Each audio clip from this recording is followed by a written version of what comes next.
Good evening, and welcome to Eavesdropping. Thank you. We're back in a room. We're back in a room together. So thank you very, very much for coming out and being in this room.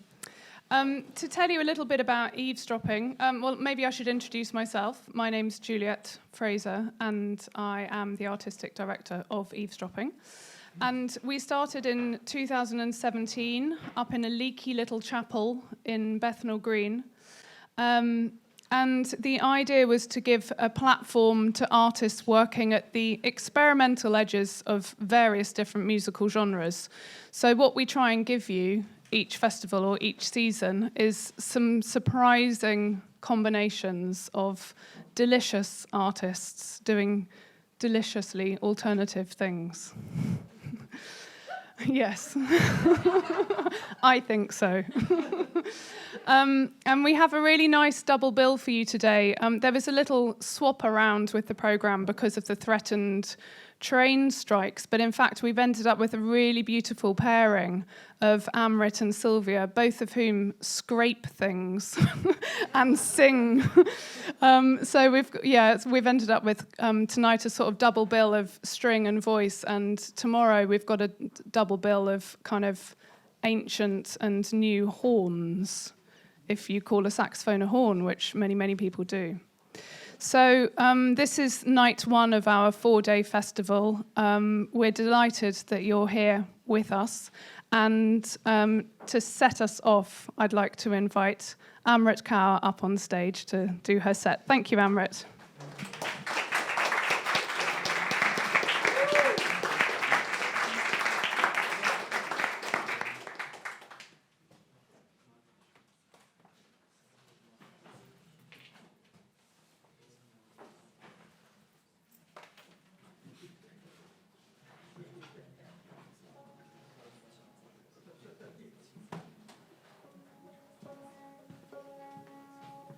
Good evening, everyone. Thank you so much for having me. My name's Amrit Kaur, and born and bred in London, and play a really weird instrument. That a lot of people, when I say I play an Indian classical instrument, say, "Is it sitar?" It's not a sitar. Hands up. I can't see you very well, but hands up if you've ever seen this instrument before. Anyone? Are you musicians, though? Okay, so not many hands up. Well, no, that's a leaf. So this is called the sarangi. It's an Indian classical instrument, just if not more well-known in India than the sitar, for the reason that it's used a lot prolifically across genres, and I promise you've heard it before, but you've probably never seen it. It's known to be one of the closest instruments to the human voice or a woman's voice. It's got about 30 to 40 strings on it. I think my one has about 40. I don't play on all of them. You might be able to see there's a lot of sympathetic strings that resonate, which make it kind of give it a natural reverb and echo. I play on the 3 main strings, and it's similar to a violin, except instead of pressing down onto the string, I play against the string. And the strings are actually harp strings. But if you want it to be like hardcore, which the final string is still the original one from India, is very unrefined. Like, harp strings are unrefined gut anyway, but they're like proper refined because obviously it's a harp. But the original ones that I started learning on when I was 14 was unrefined gut. So like the twists are still on it, and I just like literal blood, sweat, and tears have gone into this. So it's a very special instrument, very versatile. There are different versions of it. This is the concert sarangi version, which has more strings and it's a bit more intricate. There's simplified versions played across South Asia and many folk cultures, especially Punjabi folk, which is a little bit more smaller and simplified, a bit more high-pitched, and kind of just more simple playing technique. So that's the introduction to the sarangi, because sometimes I do a whole set and I forget, and people are like at the end, like, what are you playing? It's like, so I don't want to make any assumptions that people know. So, but now you do. So now next time someone asks you from stage if you've seen or heard the sarangi before, you can say, yeah, I have. Sarangi actually means 100 colours in reference to its versatility. So Saw means 100, Rang means colours in South Asian languages. So speaking of South Asian languages, I'm going to start off with the first song, which is going to be sung in Punjabi. It's the only song I'm going to do in Punjabi today. And I want to kind of transport you to 1947 North India in Punjab. So in 1947, the British were finally ousted from India, but they didn't go so easily. The deal was that Punjab, where both sides of my grandparents are from, was split into two. So Radcliffe drew a line through Punjab, not really bearing in mind what communities and cultures and religions coexisted quite happily in those neighbourhoods and communities, but they were torn apart by this line. And on the left side of this line, the new country was called Pakistan, and the right side of the line remained in India and is now known as present-day Punjab. So this was known as the partition of India, and there were many partitions. There was partition on the east side of India as well, but the more well-known one and the bigger one is the one in Punjab. So in 1947, histories were rewritten because these two new nations were created. And so each country, Pakistan and India, decided to rewrite their histories. What wasn't talked about in these new textbooks and history books was the communal violence that happened on the ground and what normal people and the masses believed. And the history was very much top-down political. The focus was on geopolitics and the main characters of that time. So we know about Gandhi and we know about Mountbatten and Nehru and those key figures. What we don't know so much about are the real people on the ground and how they were impacted by this one line that was drawn on a map. I studied history. I did my master's and my BA in history at SOAS, University of London. And something that, as an artist, I was very interested in were these people. But I found it really difficult to find what they really thought and believed. And these people at the top are talking about this country. Like, what did people on the ground think? And the truth is, there was a lot of confusion. But what I was interested in was women's culture, because there were some oral histories passed down because the Sikh genocide in 1984, of women who talked about things that happened in 1947. And that gave us historians and, historians kind of a route in. So in 1947, the majority of the communal violence was perpetrated against women. Women had become territory of each religion. Women were raped, abducted, converted, taken to a different country, the other country. And there was no talk of rehabilitation for these women until much later on, because, of course, these new nation states didn't want to claim any wrongdoing, which is why they were completely written out of history. But where I found their stories were in the oral histories, and it was in poetry, and it was in music, and it was in embroidery. It was in these kind of folk cultures that were passed down, but everything was in metaphors. So the song I'm about to sing to you is a poem that was written in the 1950s by Amrit Kaur. Now, Amrit Kaur was a feminist poet. She was an Indian Punjabi poet of the time, and she was known to be as part of the progressive writers movement in the 1950s. And she wrote this poem, and this is a poem that she's most well known for. It's actually part of the Indian curriculum as well now, except kids, I did some workshops in India and I asked them, what do you think it means? And they're like, oh, it's just a famous poem. And they have no idea what the context is. So she wrote this poem directly addressing everything that happened to women. And she transports the reader to 1947 in Punjab. So Punjab means the land of 5 rivers. Panj means 5, Ab means water. So the land of five rivers, and this land of five rivers was split into two. So it's not really the land of five rivers anymore. Those five rivers are so symbolic because they connected the people across it. And of course, we know that anywhere where there's water and rivers, there's so much community and connection. So she talks about, and I'm going to translate briefly, although I don't think it does any justice to the original poetry, because I'm singing this whole song in Punjabi. So in Punjabi, she calls on to Varisha, and she says, Aj aakhaं Varisha nu kito kabran vichon bol. So she calls on to Varisha, who was a famous poet that wrote a famous epic called Heer Ranja. And the storyline is equivalent to Romeo and Juliet, except he wrote it hundreds of years before Shakespeare. Just wanted to add that in.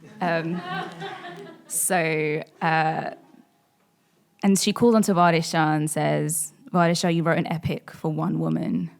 You must speak from your grave and write more. Look at your Punjab now. There are hundreds of women crying.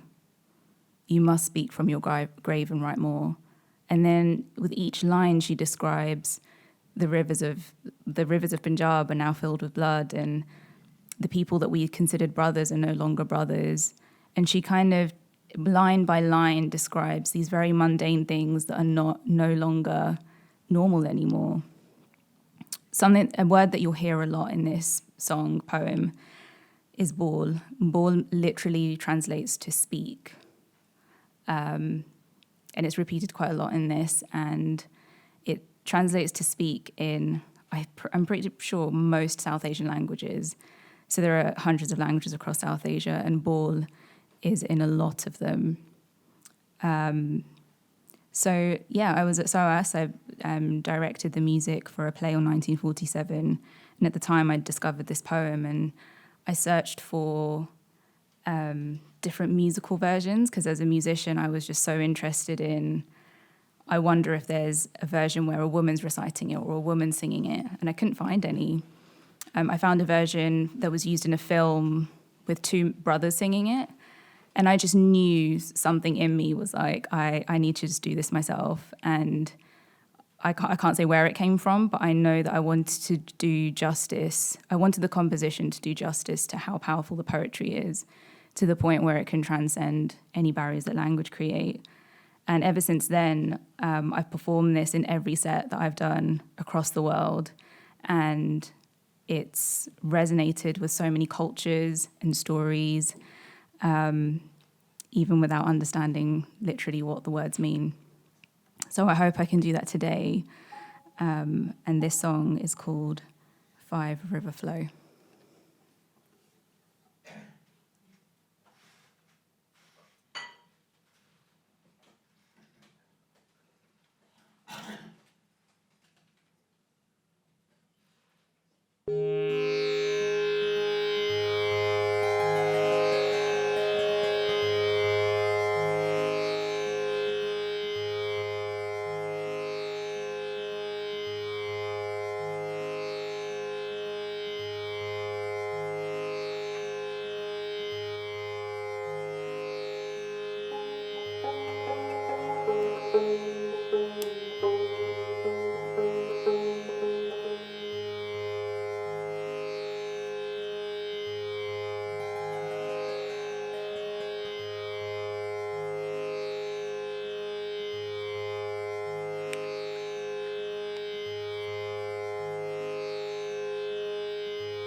Thank you very much.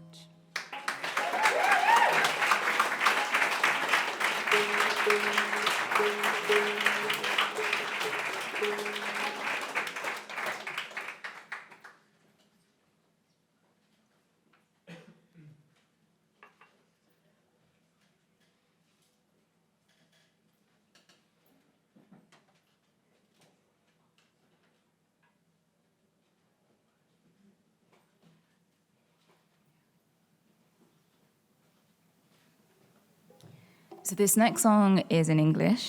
It's called Paradise Lost. And I think, I guess like many songwriters, or maybe not all of them, in my experience anyway, when I write a song, the reverb's still on the microphone. Still there. Is it still there? Yeah. I think like any song, it changes meaning to what it means. So like, for example, this song, I wrote it and it meant something different. And I realized that in the last year that I've done performances, I still was introducing in the same way I always did, and realized, I think since my last show a few weeks ago, that actually that's not the place that I'm singing it from anymore. Paradise Lost for me, I guess for me, every time I sing it in a set now would be a dedication to my sister. My younger sister passed away in April last year, and since then I think my music just means something. I mean, it meant a lot to me anyway, but it means something completely different. She was my best friend, she was my biggest fan. And so this song for me has changed meaning drastically because of that event. And I do sing it to her and I sing it for her. But ultimately, I kind of sing it to all the relationships that I hold dear and that mean a lot to me. And I think it's a song that I think a lot of people can relate to. So that's authentically where I'm singing it from now. And that's how I will continue to introduce it now. Also to just kind of make her a part of my set and the stage whenever I'm on it. So this one's called Paradise Lost.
song? Yeah? Okay. I realised I just talked so much at the start. So.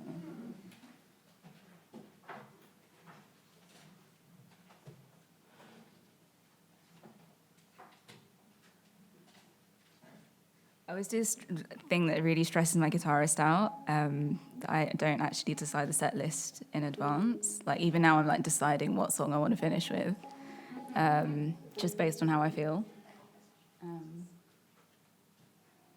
And also just like kind of the vibe an audience gives you as well. You just kind of know. No judgments. I want 2 more songs, Amrit. I don't know if my voice can do 2 songs. I'll see what I can do. Okay.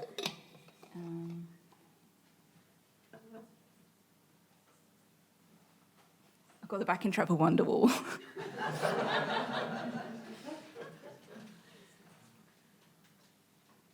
Okay, so this one's called Blind. It's definitely got influences of like my love for like blues and like Bill Withers and all of like those great songwriters that also just had incredible voices. Blind is actually one of those songs that I wrote that just has so many different metaphors and like references to different scriptures from different parts of the world. So yeah, it's a song that definitely like you can easily add your own story to.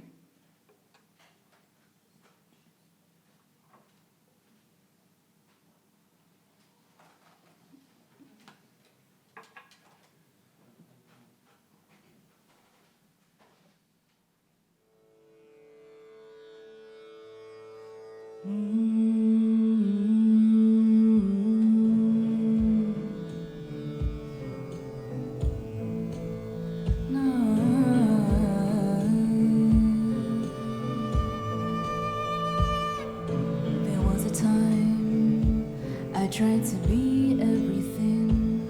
I saw no lies. I just believed anything. Every time I thought of a question, I left it, saying this is the way of the world now, accept it. See, I don't know how to talk anymore. I don't even know how to walk anymore. I don't understand what this is for anymore.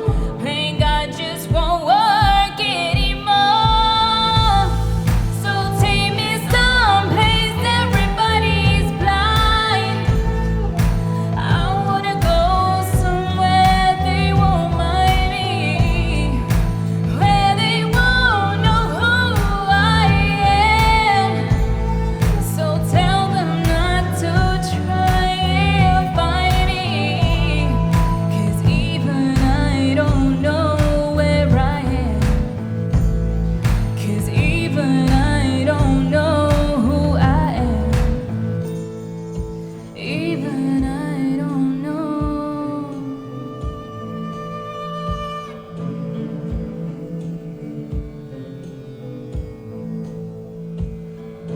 There came a day I got sick of the feeling, buried so deep. Your words couldn't heal me, 'cause you'd rather serve 2 kings than see light. And not everything that you think is right. See, there's always been fire in this wood.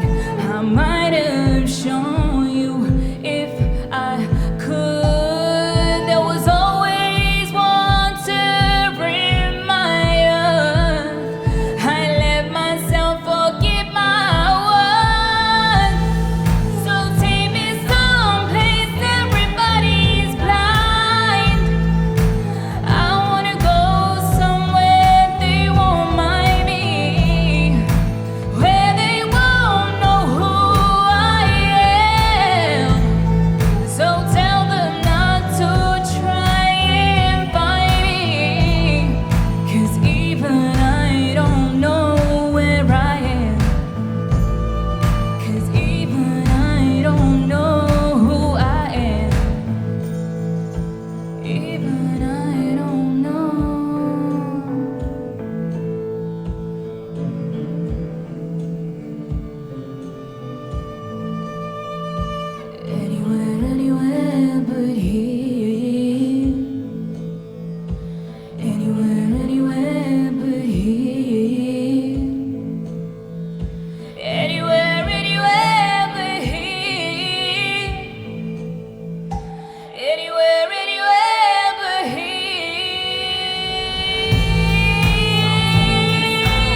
for having me.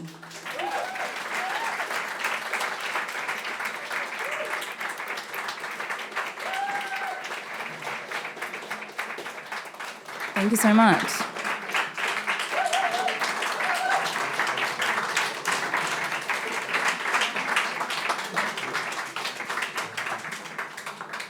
Also, all the songs you heard are on Spotify and all streaming services. So if you'd like to hear them again, you can hear them there. I'm just creeping up on stage to ask Amrit a couple of questions. Sure. So I thought I'd start actually by asking, is there a person or a moment that drew you into doing this? Because most of us performers have like a person that led us into music making or a kind of pivotal moment. So I'm wondering what that might have been for you. Yeah, that's a really good question. I think for me, my journey into music was very spiritual in that way. I come from a Sikh family, and Sikh scripture, for those who don't know, is all poetry written to music. It's all meditational. So if you've ever heard of Amrit Kaur or Kundalini yoga, like it's all based on mantras and so yeah, it's all poetry. So I kind of grew up in my mum was very devoted and sang a lot, and so music was kind of always around, but in a very spiritual context. So Sarangi came to me in a spiritual context because I started singing hymns on the Sarangi. I started learning when I was 13, vocal in Sarangi, and by 14 I was touring with it internationally, promoting these instruments that were lost to colonialism. So yeah, no wonder I ended up at SOAS. But so I think that was my main draw, and I think, yeah, it's definitely something that I kind of, well, actually, even before I started learning Sarangi, I told my parents I wanted to be a pop star, and my very Punjabi parents were like, no. And also this was the time of like Britney Spears and like, oops, I did it again, and like they're like, we don't want our daughter to do that. So it became a very, and I was very like drawn to that, the music and the depth of what we know is like the science of sound and all of that is within yoga and Indian classical music. So yeah, I think it came quite naturally to me, and to this day I don't know if I should say this because I might jinx myself, but I don't actually get nervous before I perform because it's so deeply rooted in that, like it's just meditational for me to be up here and to connect on a musical level, on an energetic level with people. So I feel very comfortable. You look comfortable. And perhaps one more question, if I may. Sure. So you spoke about sound, and I'm wondering what it means to you to draw this ancient tradition or ancient traditions together with more contemporary music making. How do you see a big difference between the two? Do you feel like you're pulling two extremes together, or do you see them as more closely connected than that? Yeah, I mean, that's a good question. I think for me, the first link that I made, so I kind of was really interested in like singing before I got into Indian classical music, and then I was in that world for a bit. And then I heard, I think DJ Premier sample like some old soul tracks with a hip hop beat, and Christina Aguilera was singing over it, and she was doing all these riffs and runs, and it was very jazz inspired. And I then kind of looked into what the samples were, and I found out there were loads of jazz samples, and then I got introduced to jazz through that. And then from listening to jazz, I was like, these sound like Indian classical scales. There's something going on here. And that was, I think, the first bridge between like the Western world and the Indian classical world for me on a vocal level. Like I very much related to it. And then I discovered like Nina Simone and Etta James, and they reminded me of Punjabi folk singers who are just very raw in their vocals. So I think for me, it was just a no-brainer. I was like, this is the same thing. Music that means something, music that kind of really moves me in some way. So with my own music, it comes quite naturally, and I think it's not necessarily intentional. It's just the music that I know. And also it's very much a part of my identity and who I am and my musical journey. So it comes quite naturally, I guess. Organically is probably the word. Thank you so much. I've absolutely loved that. Thank you so much for having me. Have a good evening.